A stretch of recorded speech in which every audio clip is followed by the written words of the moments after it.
कभी कभी इंसान अपनी जिंदगी में इतनी समझदारी का काम करता है। जब लोगों को इस समझदारी के बारे में पता चलता है तो यकीन नहीं होता है कि कोई इतना समझदार कैसे हो सकता है। असल बिहार प्रदेश का एक जिला लगता है बेगूसराय, और बेगूसराय का एक गांव लगता है भगवानपुर। बात कर रहा हूँ 13 नवंबर 2023 की रात, लगभग 1 बजे के आसपास। एक घर है, एक कमरा है, उस कमरे के अंदर से तरह तरह की आवाजें आ रही थी। जैसे ही उस घर की जो मालकिन होती है, वह एक बूढ़ी औरत होती है, उसकी आंख खुल जाती है। वो तुरंत अपने पति को जगाती है और पति को जगाने के बाद कहती है कि देखो, कमरे के अंदर से अजीब अजीब सी आवाजें आ रही हैं, हमें वहां पर जाकर देखना चाहिए। आप दोनों आदमी मिलकर उस कमरे की ओर जाने लगते हैं और आगे बढ़ने के बाद एक दरार से झांकने की कोशिश कर रहे थे। जो उनके बेटे की बहू होती है, वह नग्न अवस्था में होती है। साथ ही एक आदमी होता है उसके साथ, वो भी नग्न अवस्था में होता है। अपने ही बेटे की बहू को किसी गैर मर्द के साथ देखकर दोनों की हालत खराब हो जाती है। वो सोचने पर मजबूर हो जाते हैं, आखिरकार करे तो क्या करे। तुरंत तुरंत ही उन्होंने गेट का बाहर से ताला लगा दिया, और ताला लगाने के बाद ना कोई अंदर जा सकता था, ना कोई बाहर आ सकता था। और उसके बाद तुरंत वह अपने बेटे को फोन करते हैं और बताते हैं कि तुम्हारी जो बहू है, जिसका नाम काजल देवी है, वह किसी गैर मर्द के साथ आपत्तिजनक स्थिति में है। हमने अपनी आंखों से खुद देखा है, दोनों को हमने कमरे के अंदर बंद कर दिया है। अब जैसे ही उसके पति को यह बात पता चलती है, पति आग बबूला हो जाता है। वह सीधा मौके पर आ जाता है और आने के बाद अपनी पत्नी से बातचीत करता है। कहता है कि साल 2018 में हमारी शादी हुई थी, सब कुछ ठीक ठाक चल रहा था और 2 बच्चे भी हो गए हैं। अब लेकिन जो काजल होती है, वह भी पूरी ईमानदारी से अपनी सफाई देती है और कहती है कि इससे पहले एक दूसरे को जानते थे, कोई पहली बार नहीं है, बल्कि 5 सालों से लगातार ऐसा चल रहा था। जब मन करता था वैसे ही तुम कुछ भी कर लो, लेकिन हम लोग साथ साथ ही रहेंगे, ऐसे ही करेंगे। पर पत्नी ने पूरी ईमानदारी से अपनी बात बताई। पति को बड़ा आश्चर्य हुआ। उसका जो पति होता है वह राजकुमार के पास जाता है और उससे कहता है कि तुम जो यह सब कर रहे हो, तुम्हें शर्म नहीं आती है। तो वह कहता है कि हम एक दूसरे से बहुत ज्यादा प्यार करते हैं। जैसे पति ने यह बात सुनी, वह आराम से सोचता है और सोचने के बाद दोनों की सहमति लेता है और गांव के सरपंच को बुलाया जाता है।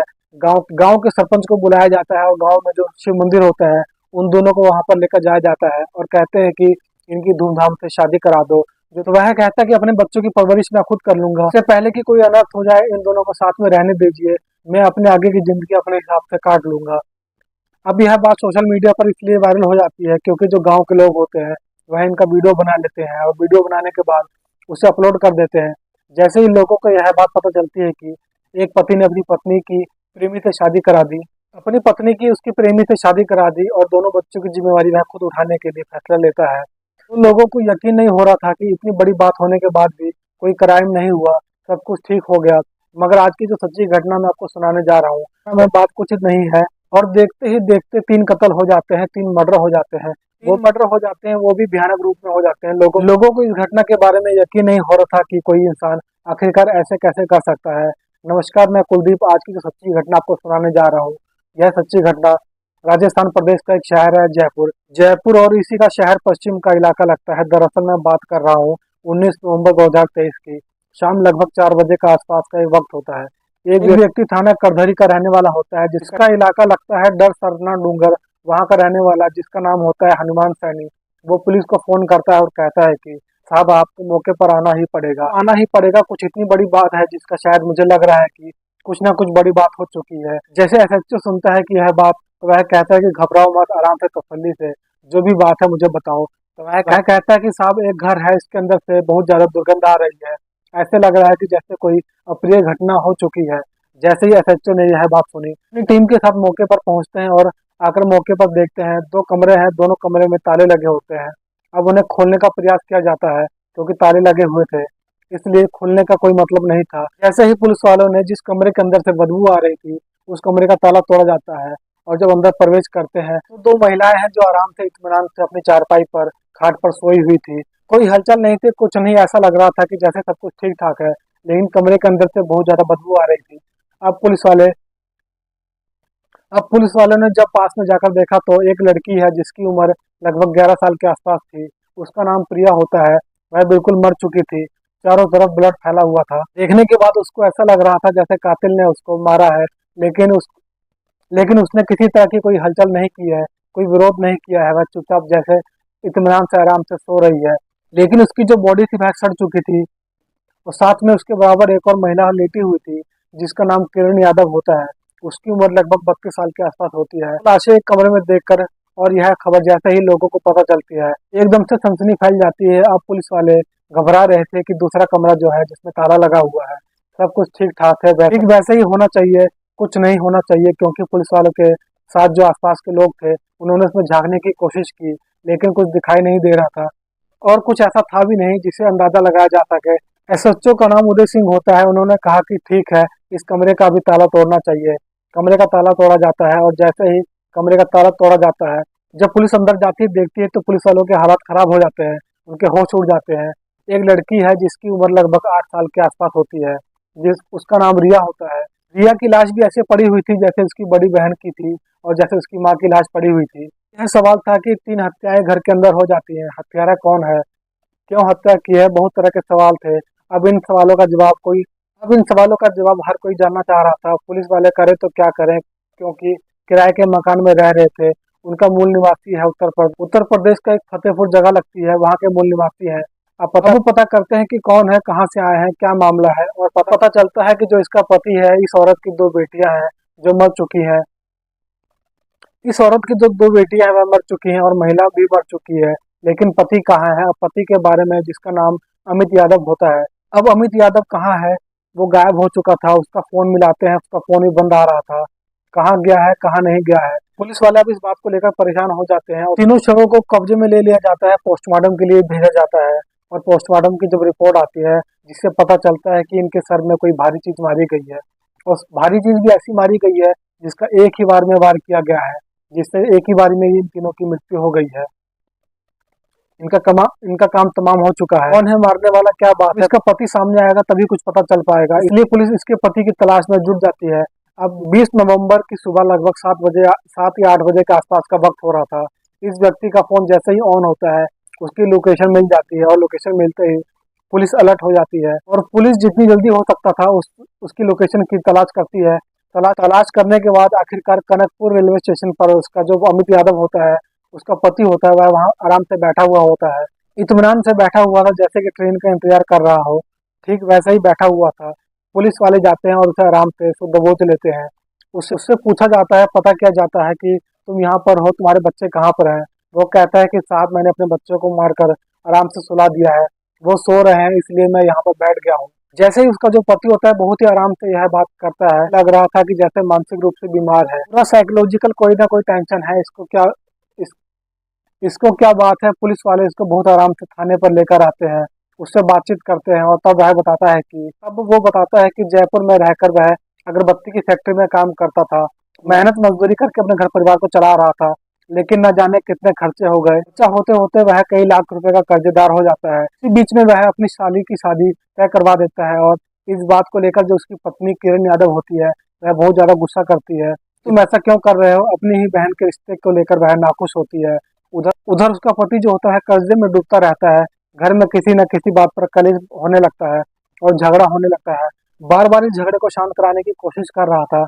एक दिन उसे गुस्सा आ जाता है और गुस्सा आने के बाद फावड़े का एक बेटा रखा हुआ था, उस बेटे से बहुत तेजी से अपनी पत्नी के सर पर वह मार देता है, तो उसकी पत्नी बेहोश होकर गिर जाती है। लेकिन इत्तेफाक से चोट नहीं लगती है। जब एक बार वह बेहोश होकर गिर जाती है तो उसके दिमाग में आता है कौन ऐसा हमेशा के लिए सुला दिया जाए, लेकिन किसी को पता ना चल जाए, कुछ ऐसा किया जाए। इसलिए उसने जो प्लानिंग की थी, उसने जो सोचा था, उस सोच के हिसाब से वह 17 नवंबर 2023 की रात लगभग 1 बजे के आसपास उसकी आंख खुलती है और कमरे में जाकर देखता है तो चारपाई पर उसकी पत्नी लेटी हुई थी। उसी चारपाई पर उसकी 2 बेटियां भी लेटी हुई थी। तो अपनी पत्नी के पास जाता है और एक भारी हथौड़ा है और भारी हथौड़े से जितनी ताकत के साथ वह अपनी पत्नी को मार सकता था, उतनी ही ताकत के साथ अपनी पत्नी के सिर पे वह हथौड़ा मार देता है और वह एक बार में ही मर जाती है, यानी कि उसे तड़पने का भी मौका नहीं मिलता है। और पास में जो उसके बच्चे सो रहे थे, उन बच्चों को भी इस बात का एहसास नहीं था कि उनकी माँ की हत्या हो चुकी है, वह मर चुकी है। और इसी हिसाब से उसने एक और हथौड़ा अपनी जो उसकी बड़ी बेटी जिसका नाम प्रिया होता है, उसके सर पर भी मारता है। वह पूरी ताकत के साथ मारता है और पास में लेटी हुई उसकी बहन को इस बात का बिल्कुल भी एहसास नहीं होता है कि क्योंकि बहुत ज्यादा गहरी नींद में सो रही थी। अब अमित यादव को लगता है कि शायद यहाँ पर इस बेटी का रुकना सही नहीं है, तो वह उसे गोद में उठाता है और दूसरे कमरे में ले जाकर लिटा देता है और सो जाता है। आँख खुलती है, यानी कि 18 नवंबर के दिन आ चुका था। 18 नवंबर को वह उस बेटी को लेकर नहलाता है, धुलाता है, लेकिन उस कमरे में लेकर नहीं जाता है जिस कमरे में 2 लाशें पड़ी हुई थी। उसके बाद वह अपनी बेटी से कहता है कि बेटी चलो बाहर चलते हैं, कुछ खाते हैं, घूमते हैं। अब उससे पूछा जाता है कि तुमने अपनी तीसरी बेटी को क्यों नहीं मारा? तो उस वक्त वह कहता है कि मुझे उसे देखकर थोड़ा तरस आ गया, इसलिए मैंने उसको उसके ऊपर वार नहीं किया, और उसे लेकर वह दूसरे कमरे में चला गया। अगला दिन जब आता है, तैयार होता है, तैयार होने के बाद घर के बाहर निकलते हैं, बाजार में घूमते हैं, बेटी को जो अच्छा लगता है वह उसे दिलाता है। दिलाने के बाद इधर उधर घूम घाम के उसकी बेटी कहती है कि मुझे खाना खाना है। तब वह उसे एक अच्छे होटल में लेकर जाता है। अच्छे होटल में ले जाने के बाद अपनी बेटी की मनपसंद की चीजें मंगवाता है और खुद भी खाता है, बेटी को भी खिलाता है। शाम हो जाती है, जब शाम हो जाती है घर आते हैं। घर आने के बाद एक कमरे में लाश पड़ी हुई थी और दोनों दूसरा कमरा खाली था। दूसरे कमरे में अपनी बेटी को ले जाकर आराम से सो जाता है। दोनों बाप और बेटी सोए हुए थे, सुबह के यानी कि 4 बज रहे थे। 19 नवंबर की सुबह 4 बजे के आसपास अचानक से उसकी आंख खुल जाती है और वो सोच में पड़ जाता है कि अब तू जेल चला जाएगा, उसके बाद इसकी परवरिश कौन करेगा। अपनी ही उस बेटी के सिर पर पूरी ताकत के साथ उस हथौड़े से वार कर देता है और उसको भी मार देता है। ठीक वैसे ही जैसे उसने बड़ी बेटी को मारा था, ठीक वैसे ही जैसे उसने अपनी पत्नी को मारा था। 3 हत्याएं करने के बाद वह ताला लगा देता है और ताला लगाने के बाद वह आराम से निकल जाता है, मोबाइल को बंद कर लेता है। मोबाइल बंद करने के बाद पुलिस वाले तलाश करने लगते हैं, लेकिन 17 नवंबर की रात को जब इन माँ बेटी की हत्या हो चुकी थी और धीरे धीरे करके वक्त आगे बढ़ रहा था। कहते हैं कि जैसे जैसे वक्त आगे बढ़ता है वैसे वैसे शरीर में अकड़न भी पैदा हो जाती है। वैसे वैसे शरीर में अकड़न भी पैदा हो जाती है। जब शरीर में जान नहीं होती है, जब उसमें कोई आत्मा नहीं होती है, जब सिर्फ लाश होती है, तो वह शरीर और वो जो शरीर होता है वह धीरे धीरे वक्त के साथ सड़ने लगता है। ठीक माँ बेटी का ही जो शरीर था वह सड़ने लगता है और आसपास के लोगों को इस बात का पता चल जाता है। जब आसपास के लोग दुर्गंध से बहुत ज्यादा परेशान होने लगते हैं, क्योंकि बहुत ज्यादा क्योंकि आता है कि इस कमरे में इस जगह पर और भी आसपास किराएदार रहते थे, इसलिए उन्हें भी इस बात का एहसास नहीं हुआ था। जब जब उन्हें ज्यादा दुर्गंध आने लगती है तो जो उस घर के जो केयर टेकर होते हैं, जिनका नाम हनुमान सैनी होता है, उनको फोन करके बुलाते हैं, घर से बहुत ज्यादा बदबू आ रही है, जाकर देखना चाहिए। वो खुद देखने के लिए आते हैं। जब आकर देखते हैं तो बहुत ज्यादा बदबू आ रही थी, तो वो पुलिस वालों को बुलाते हैं। पुलिस मौके पर आती है और इस घटनाक्रम का खुलासा कर देती है। और लोगों को यकीन नहीं हो रहा था कि छोटी सी 2 बातों के लिए पहले यह उस व्यक्ति पर लाखों का कर्जा था, दूसरी यह थी कि उसने अपनी साली का रिश्ता कहीं दूसरी जगह पर तय कर दिया था। उसकी पत्नी को यह बात पसंद नहीं आती है। इतनी छोटी सी बात के लिए वह 3 कत्ल कर देता है। जो मैंने शुरुआत की थी, उस शुरुआत में आपने देखा था कि जो उसकी पत्नी थी, अपनी पत्नी को आपत्तिजनक स्थिति में देखने के बाद उस पत्नी की उसके प्रेमी से शादी करा देता है। कहता है कि आगे की जिंदगी कटनी होगी, कट जाएगी, लेकिन इस तरह से वह किसी रिश्ते में रहना नहीं चाहता है। दोस्तों, इस दोनों पूरी घटनाक्रम को सुनाने का उद्देश्य है किसी को परेशान करना नहीं है, किसी का दिल दुखाना नहीं है, बल्कि आप लोगों को जागरूक करना है, आप लोगों को सचेत करना है। समस्याएं कितनी भी बड़ी हों, उनको बातचीत से सुलझाया जा सकता है। जैसे क्या, बेगूसराय की घटना में उस अजय कुमार ने बड़ी समझदारी का परिचय दिया और वक्त के साथ घाव भर जाते हैं, इसलिए कोई गलत कदम न उठाए। इस व्यक्ति ने समझदारी का परिचय दिया होता तो कई लाख की बात थी, आराम से इंतजाम हो सकता था, लेकिन उसने बहुत गलत किया। तीनों की हत्या नहीं करनी चाहिए थी। जाते जाते आप लोगों से बस यही रिक्वेस्ट है कि आपको यह वीडियो कैसी लगी। अगर वीडियो जरा सी भी अच्छी लगी हो तो वीडियो को लाइक कर दीजिए और चैनल को सब्सक्राइब कर लीजिए, ताकि मेरा हौसला बढ़ता रहे। मिलते हैं अगली वीडियो में। जय हिंद।